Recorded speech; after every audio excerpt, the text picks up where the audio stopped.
the other side of it is I was on statins for 10 years.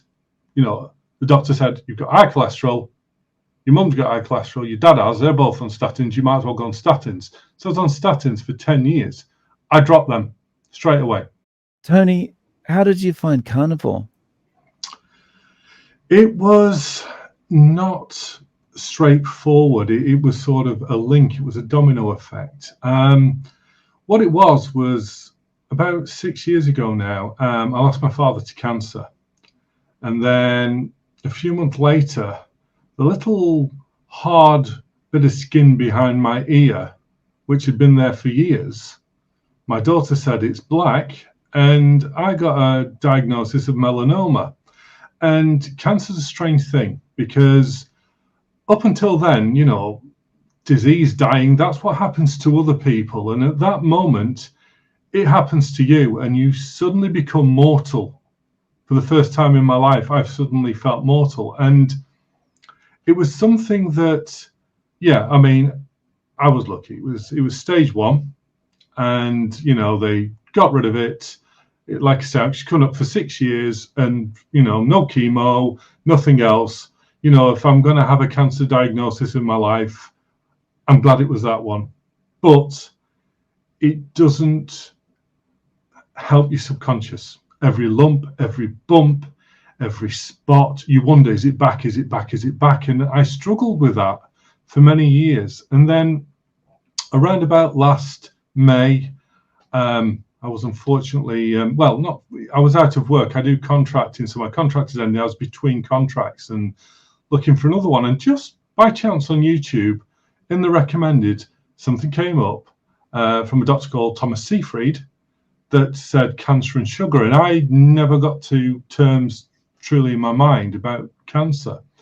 And I watched him, and he talked about sugar and carbohydrate and how broken mitochondria cannot use oxygen, so it uses glucose and glutamine for cancer. And your subconscious is a strange thing, because you've no direct contact with it to control it, but it controls you. It's like almost like the manifestation of when someone says your gut. And watching that, I went, aha. So I went low carb diets, which went keto. And it's like, okay, so I can do this, you know, just meat and veggies, get rid of the junk. Because as much as I like, you know, all the bad stuff, and as much as I'd never been happy with my body for as long as I can remember, I thought, if a side effect of it is I lose weight, then great. But if it balances my head that I don't have this cancer fear keeping on going, because I'm not giving it the fuel that if anything should come back, I can deal with it, then that's an added benefit. And I went onto keto for a while, and then watching more and absorbing more, Carnivore came up, Dr. Anthony Chaffee, and Plants Are Trying to Kill You. And I watched that and I went, is that the reason why my taste buds have never really appreciated vegetables? Why I've never gone, ooh, a salad? Why I've never liked how most of them taste, except, you know, potatoes. And, you know, the meat was always the basis of the meal. What am I having tonight? I am having a steak. I'm having lamb. I'm having pork. The vegetables were the accoutrements that you're supposed to have with it, that you've been told for years, eat your greens, that I'll eat them, they're healthy, but that's the main thing. And then kind of was like, hang on, I can get rid of all of that. And because of the way that they've been demonized, it's like, hang on, I can eat beef more than once a week. You know, my wife and I always had Saturday night steak as a treat. I can eat it several times a week, and I can have like bacon and eggs, you know, I can have lovely runny eggs, and a lot of them. And what is this witchcraft? Where's this been? And I thought, right, I'll give it a go. I'll just go this way, give it a month. What's the worst that can happen? And at the end of that month, when I'm going, I need to buy new pants. But more than anything, my mentalness, that's a good word, isn't it? When my mental state, because I was still out of work, my mental state said, well, stop moping around. How about you do some learning? Get some learning, get some more certifications done. And I went and I was doing these certifications. It's like, I passed that first time and it took me a week to do it. I'm going to do another one. And then, I passed that. And by the time I'd been on Carnivore for 3 months, I'd never felt better. My clothes were ready for being thrown away. My cancer anguish had gone. I got these certs and managed to secure a job for a dream company. It's like, this is not a coincidence. This is how you have to be forever now, Tony. And you know what? Bloody easy. It is for me anyhow. I am not suffering or feeling like I sacrificed in the slightest. So that was my carnivore journey. Well, congratulations on, feeling better, and also congratulations on the job. So just as a timeline, how long ago was this, that first 3 months? I started going pure carnivore around July last year. I did a month on keto and, started feeling better about it, and then flipped into carnivore because, like I say, it wasn't like a conscious decision. It's just, everything in life is a balance, Dave, up, down, left, right, day, night. Every action is equal opposite reaction. Nothing is all good and nothing is all bad. But my taste buds, friend and foe. Friend, because when you put something in there you shouldn't be eating, they go, whoa, no, you shouldn't have this. Foe, because they like being stimulated by stuff which is bad for you. So it wasn't hard because my taste buds never really liked vegetables apart from potato. So it wasn't hard for me to say, you know what, quinoa, rocket, no thanks. I'm just gonna have the steak, thank you. That's good. So it wasn't hard for me because I've always loved meat, but I restricted myself because of what they tell you. Yeah. It's interesting you say that because I didn't realize it. I kind of transitioned. I fell through keto to carnivore like that too. And it wasn't that I ever thought, I don't really like vegetables, but I didn't.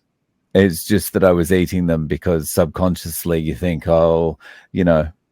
they're good for me. Cognitive dissonance. Yeah. So how much weight have you lost in the time you've been since July last year? How much weight have you lost, and what other kind of non-scale victories have you experienced?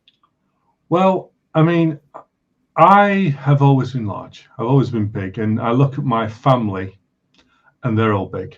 And I always thought, hey, it's genetics. That's just the way it is. I have friends that have such high metabolism that their hands drip with sweat, even though they live on chips and pizza and they stick thin. And I thought, well, I've always looked after myself. I've always exercised, but hey, I'm just a big guy. When I started in the UK, I was on, my top size was triple XL.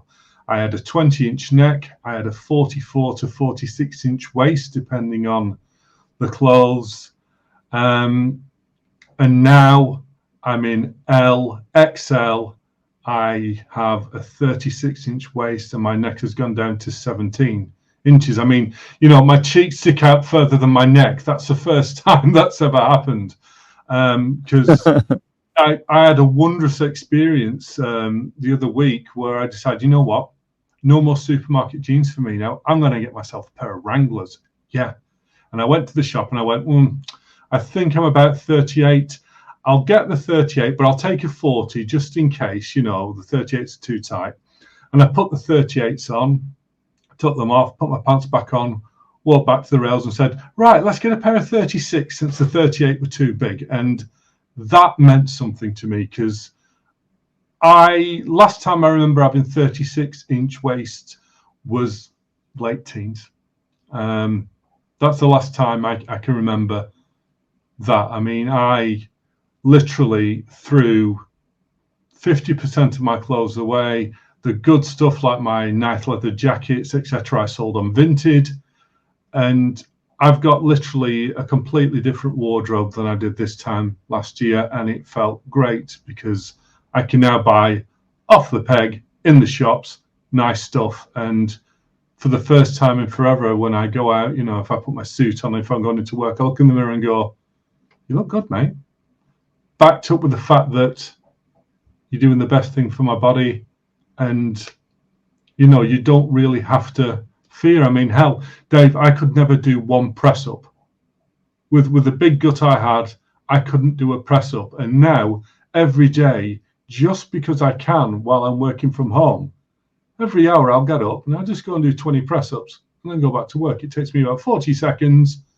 What do you know? Pectorals, arms.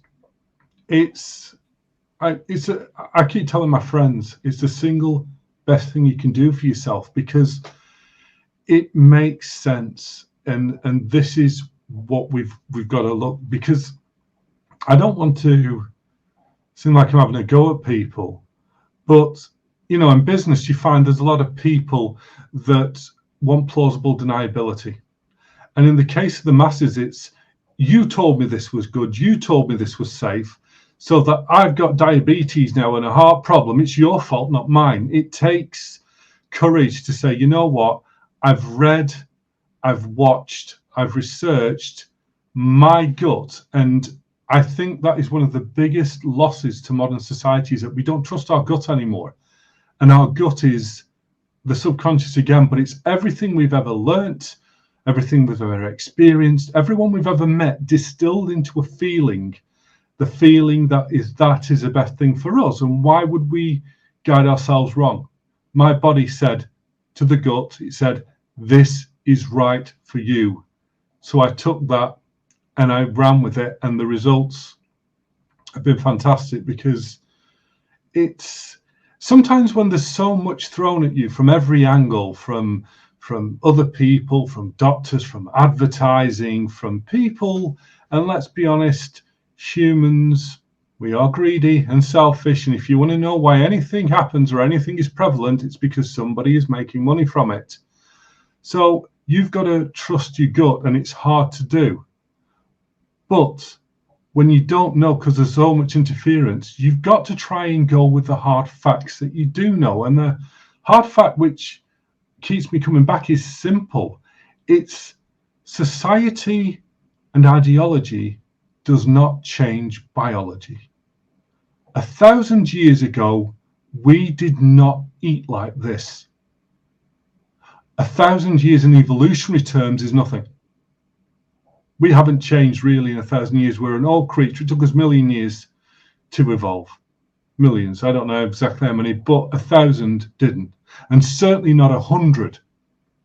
You know, I mean, I remember seeing something that's saying 90% of what is on the shelves now was not available 90 years ago.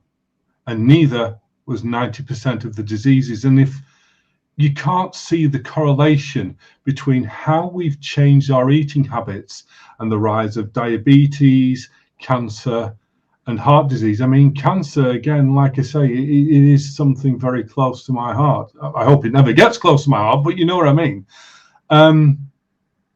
We've never had so many people doing fun runs in memories of their fathers, so much research, so much charities going at it.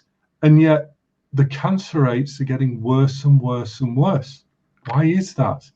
Because it's a proliferation through what we eat. Cancer, like Dr. Thomas Seyfried said, it's a metabolic disorder. It's not hereditary. Yes, it can be triggered externally. You know, you go walk into a nuclear plant without the right precaution, you're going to develop cancer. But it's not the cancer that's the problem. It's the fact that we keep feeding it with the fuel it needs, the glycogen and the glucose, so it can reproduce and take over. You might develop the cancer. There's a theory that we're always developing cancer: stress, alcohol, smoking. But if you take the fuel source away, it will die, and your white blood cells can take care of it. I mean, that will again go to the gut. If for some reason I ever get another diagnosis, then it'll be right, am I taking this chemo, or am I going to go and trust my gut and just stick to my meat, stick to my eggs, do 3-day-a-week fasting? I don't know. Hopefully I'll never be in that position. And mentally, I don't think I will be, because mentally it's not an issue, because the other side of it is I was on statins for 10 years. The doctor said, you've got high cholesterol, your mum's got high cholesterol, your dad has, they're both on statins, you might as well go on statins. So I was on statins for 10 years. I dropped them straight away. When I started on keto, I went, I'm going to drop the statins. Let's see if I have a heart attack. No. And then again, research has proven not only statins have more side effects than they have benefits for people who haven't had a heart attack, but again, I forget the name of the doctor, but the study that came out just before Christmas that said that LDL and HDL cholesterol has no direct impact on heart attack. It's the calcification of your arteries, and between two control groups of keto and non-keto, the calcification was slightly worse on those who weren't on keto. So that went, and also because 20-inch neck, obstructive sleep apnea. For 15 years, I've slept on a respirator. The last checkup I had in November, they looked at the stats on the machine and said, you're below therapeutic levels. You don't need this. Oh, that's awesome.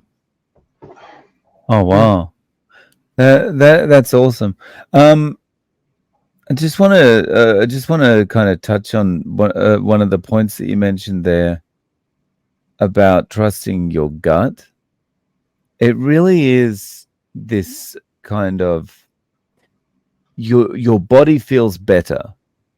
Mm-hmm. Everything inside you is telling you this is better for you, but the doctor or the media or whoever is telling you, no, this is wrong, you're doing the wrong thing, and it's really it's a struggle to kind of keep saying, well, this is the best I've ever felt, I need to kind of stay the course with this, right? Mm-hmm. That, like, this is when the first time I did low carb, this is why I eventually gave it up, because it was just too much pressure externally, like, you're going to kill yourself, this is not good for you.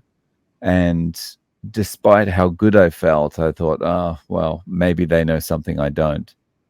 But I should have trusted my body. Yeah. I might have a very cynical view of the world. I mean, I'm knocking on for 50. I've lived a lot of life. I'm not from money. Everything I've done, I've had to work for. So the rose-tinted specs were slapped off my face a long time ago. And one immutable fact, which I came to my own conclusion with, which I've said to other people and gone, no, you're a nutter, is this. No human being ever did anything of their own accord that didn't benefit them. Even if the most base level benefit is you feel better about being you. So if you want to extrapolate this to keep going, let's take the life of a bag of tortilla chips, right? You've got this bag of tortilla chips. Who is benefiting from this? Follow the money. That's the thing. Follow the money. The people that make it cheaply on, mass farmed, mass wheat, mass factories. They make it cheaply, they make money. The people that transport it, they make money. The shops that stock it, they make profit. We've got billion-dollar companies that make it, big transport companies, billion-dollar supermarkets that sell it, and then when you eat enough of it, you get ill. You need medications, your statins, etc. Who's profiting from that one? It's the big pharmaceuticals. I mean, doctors, God bless them. I'm not painting them, tarring them all with the same brush, because there are good and there are bad. But ultimately, a lot of doctors want to keep you as a patient. They don't want you to never come back again. Because otherwise, if everyone got cured and didn't come back, no one would need a doctor. But I'm not telling them all, there are good people there. But ultimately, if you look at all these people that are making money out of you eating that bag of junk food, let's look at the life of a steak that I buy from my local butcher. The farmer grows it, the butcher puts it in his window.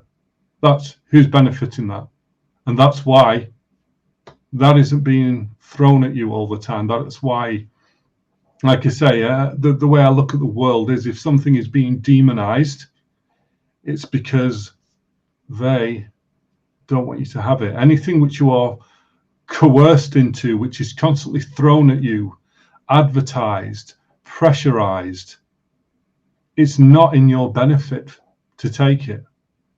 You know, a piece of steak does not come in a wonderful foil wrapper with great fonts, bright colors, and a marketing campaign. It's there, and they wrap it in a bit of paper and put it in a brown bag. It's not sexy, but the reason is that's just the way it is. That's just the way it is, Dave. I mean, again, when you're bombarded with everything, you have to go with what your gut says, because it's something I've not listened to for a long time, but listening to my gut over the last few years has got me in a place where I can honestly say life is better now than it was in my early 20s. How have people around you reacted to this, like family and friends? My wife said, yeah, she's on board. I mean, it helps when you're married to the most wonderful person you've ever met and have been for decades. But she said, yeah. And I mean, my wife's story is worth mentioning. You know, she was perimenopause, and she was a size 16, and she was struggling. Her hormones were all over the place. I think this goes back to the fact that we live longer than we were ever designed to, and a woman's body gets to this point, it's like, not having kids, what do we do now with all this gear we've got? Oh, I don't know. And it doesn't really know. And she tried everything: hormone replacement therapy, coils, etc., Marina coils, and she just like start crying. She said, I'm not upset, I just can't control this. And I was talking to her about this, and I said, look, just come off everything, just dump the lot of it. What's the worst that can happen? Just dump the lot of it. And she dumped a lot of it. And she's a bit more keto than me, because she actually genuinely likes veg. Usually it's only like mushrooms that she really craves, and maybe, you know, sometimes she'll have a bit of salad with corned beef.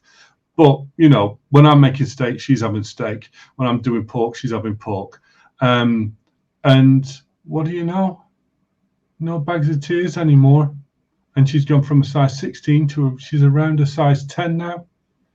Feels good, looks amazing. Again, she's had to throw a lot of her clothes away. And yeah, so she's been all on board. I mean, I have 2 children, teenagers, and it's been a tough one, because part of me says, don't be a friend, be a parent. This is the best for them. Do it. But then part of me says they've got the rest of their lives to worry about how they look, to worry about their health. When I was young, ate and enjoyed. I had a great childhood. I've said to them, you've seen the difference between me and mum. What's happened? You know what it is. When you're ready, when you look in the mirror one day and say, I don't like what I see, or if mentally you think, I'm not happy with where I am mentally, come speak to me and I'll prepare all your meals the same way.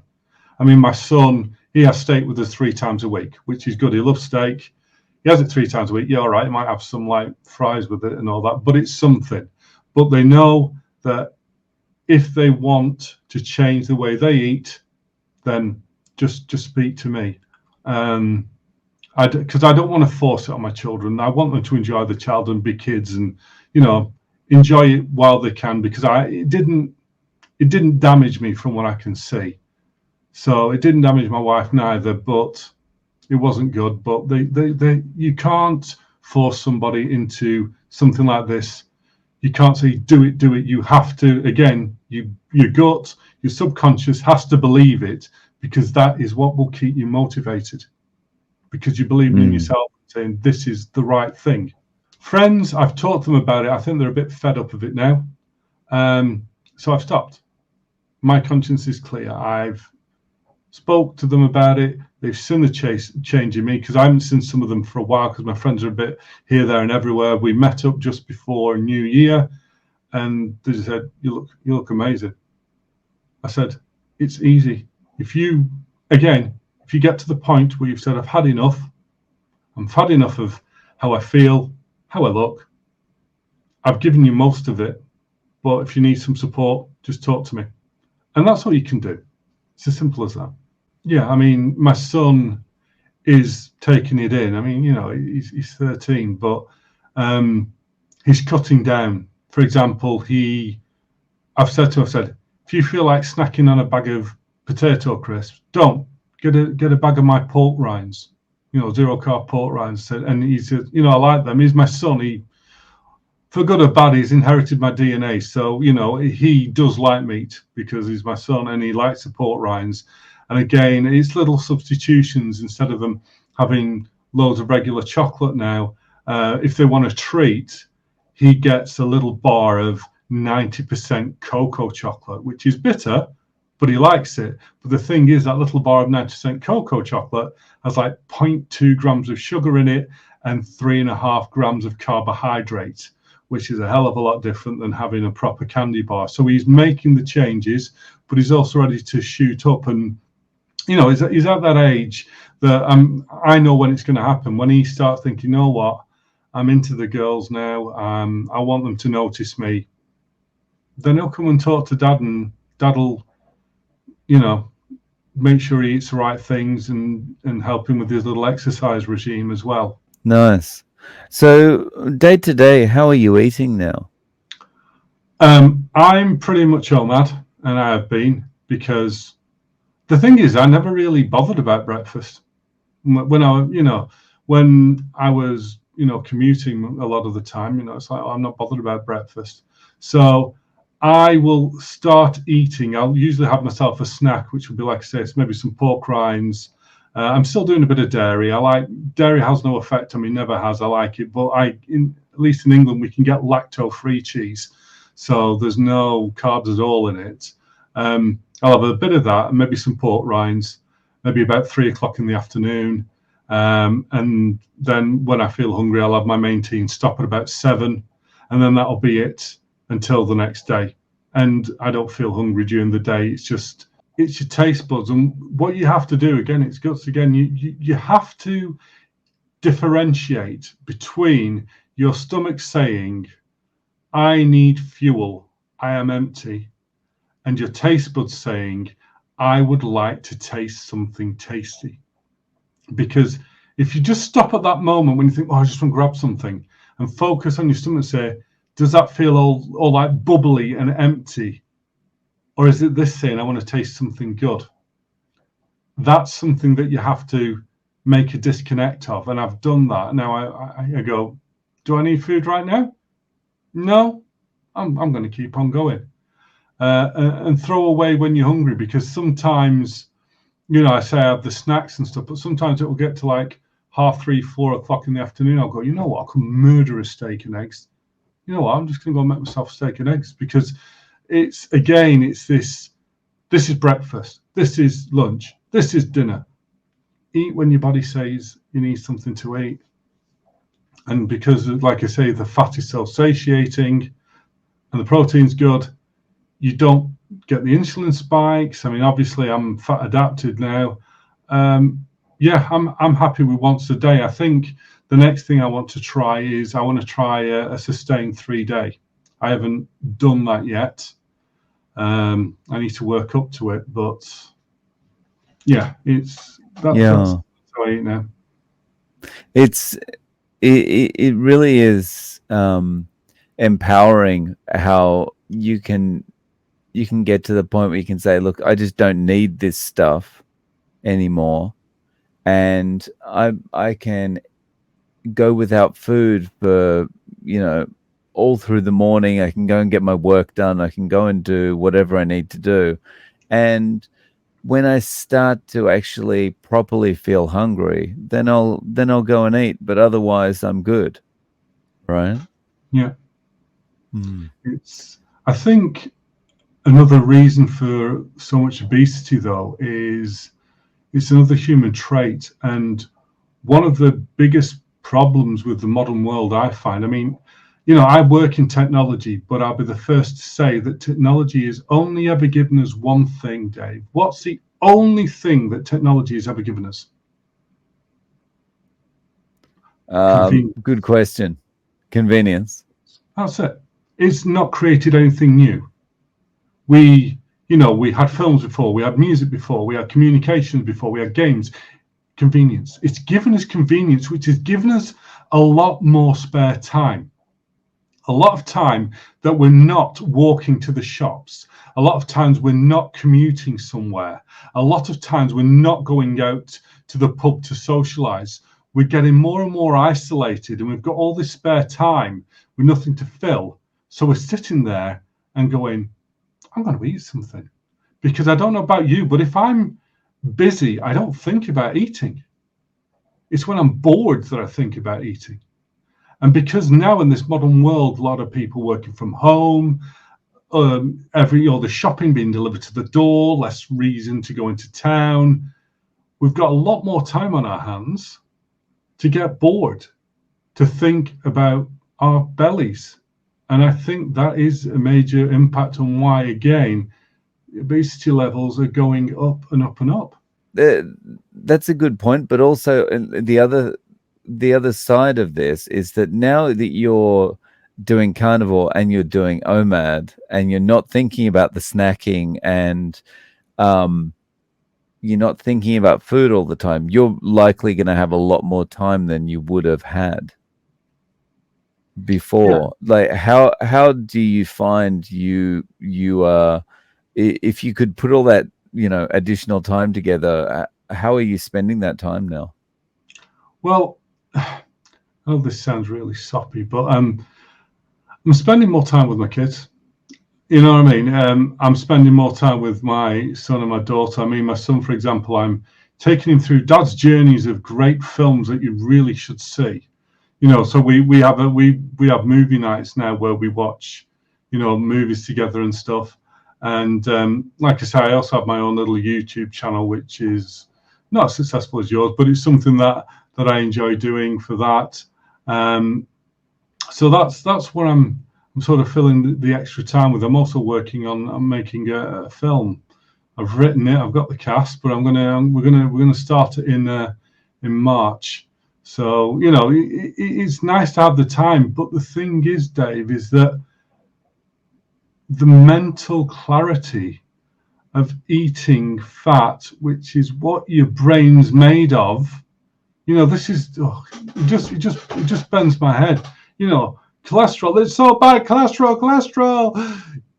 That's what your brain's made of. Maybe giving your brain the same stuff that it's made of might help your brain. And ultimately, they don't want us healthy, clear-minded and strong, because we're not as easy to control as if you're overweight, dependent on pills and lethargic. It's all part of a bigger plan. And again, it's back to, why is something happening? Follow who benefits. And yeah, that mental clarity has allowed me to think of things to do with my spare time now, rather than just sitting there on the couch going, I think I'll have another bag of Doritos.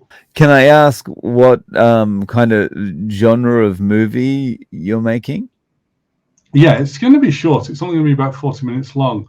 I was looking on YouTube at, again, I like some random YouTube stuff, because YouTube, again, brilliant and evil at the same time. There's some amazing stuff, because I wouldn't be on Carnivore if it wasn't for YouTube. Guys like you, Sean Baker, Anthony Chafee, Rob Sivers, great stuff. And there's a lot of trash, but in the recommended, someone had done like a mock emergency alert system video about World War III, and I watched it, and even though it was a mock-up of how the alert system worked, scared the pants off me. And I thought, something like that, but how would a normal family sitting at home one evening react to this actually happening? And this is a story of how a normal family actually reacts to the impending doom, and how they sort out any little problems they have, share the love together. There's going to be a great scene where they're playing cards together and arguing, to eventually, it's like going through all the 5 stages of grief in one film, over 45 minutes, with an open ending saying, does it happen, does it not? It's just, I've always loved films, and it's like, why not? Why not? That sounds awesome. So I'd please keep us updated on how that's going. Could you also talk about your YouTube channel? Yeah, you probably can't see, just right behind this shoulder here, we've got a big stack of hi-fi, and I've got a YouTube channel where I'm actually the #1 YouTuber for audio cassettes.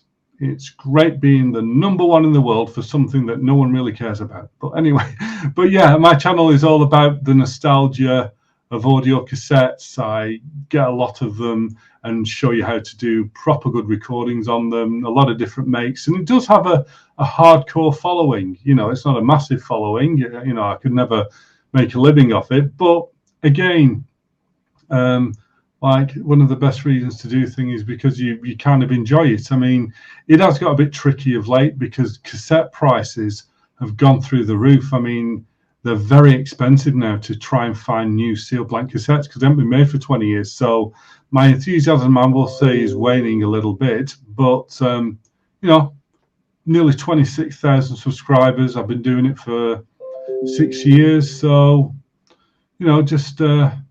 yeah, it's just fun. When I get the urge to do another video, I do another video. And what's the channel name? It's Cassette Comeback, which is kind of ironic because when I started it, I thought there would genuinely going to be a cassette comeback. I'll check that out. I'll leave the link in the description so everyone can have a look. Well, Tony, thank you so much for coming on and sharing your story with us. I really appreciate it. No, Dave, anything I can do to help the likes of yourself, because you have been a big influence on me when I'm doing it. You need the positive reinforcement, but more importantly, the positive reinforcement for someone who has no skin in the game. You are not Dave of Dave's Carnivore Products.com. You're doing this because it's made a change to you, because we can see it. But again, I say to anyone, if you're watching videos on this and you're not sure, go with what's real. One of the most important things on these type of videos is the comments left by anonymous people who have no skin in the game. People that sell you the junk food you see have skin in the game.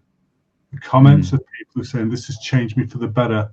There's no skin in the game, because ultimately it's just the farmers telling you the meat and the eggs that's making the benefit, not the conglomerates. To just think about that.